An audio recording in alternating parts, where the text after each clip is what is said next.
نحمدہ ونصلی علی رسولہ الکریم اما بعد بسم اللہ الرحمن الرحیم۔ احباب ذی وقار، جو حدیث پاک آپ تک پہنچانے کی کوشش کر رہا ہوں، اس میں ایک تو یہ چیز بیان کی گئی ہے کہ جو بندہ چاہتا ہے کہ ہر وقت اس کا رب اس کے ساتھ ہو، اس کی چادر رحمت اس بندے پر تنی رہے، تو اس کو چاہیے کہ اپنی زبان کو اللہ تعالیٰ کے ذکر سے تر رکھے۔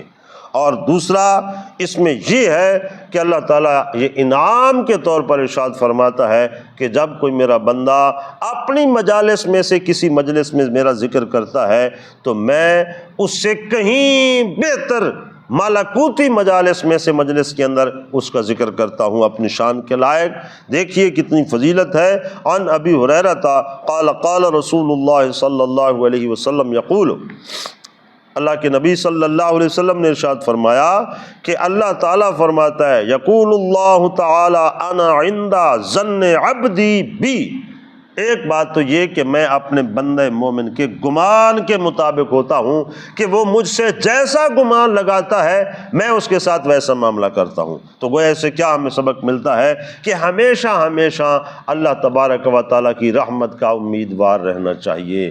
اگر بھولے بھٹکے میں خطا اور گناہ بھی ہو جائے تو اس کے باوجود بھی امید رحمت دل سے نہ نکلنے دے، بلکہ اللہ تعالیٰ کے ساتھ ہمیشہ یہی گمان اور یقین رکھے کہ میرا رب، میرا پروردگار، میرا پالنہار مہربان ہے، ستار و غفار ہے، رحمان و رحیم ہے، یقیناً وہ میری خطاؤں سے درگزر فرمائے گا اور مجھ پر فضل فرمائے گا۔ وَأَنَا مَعَهُ إِذَا ذَكَرَنِي، دوسرا فرمایا میں اس کے ساتھ ہوتا ہوں جب وہ میرا ذکر کرتا ہے۔ فَإِن ذَكَرَنِي فِي نَفْسِهِ، اگر تو وہ اپنے دل میں میرا ذکر کرتا ہے، ذَكَرْتُهُ فِي نَفْسِي، تو میں بھی اپنی شان کے لائق اسی طرح دل میں گویا ذکر کرتا ہے۔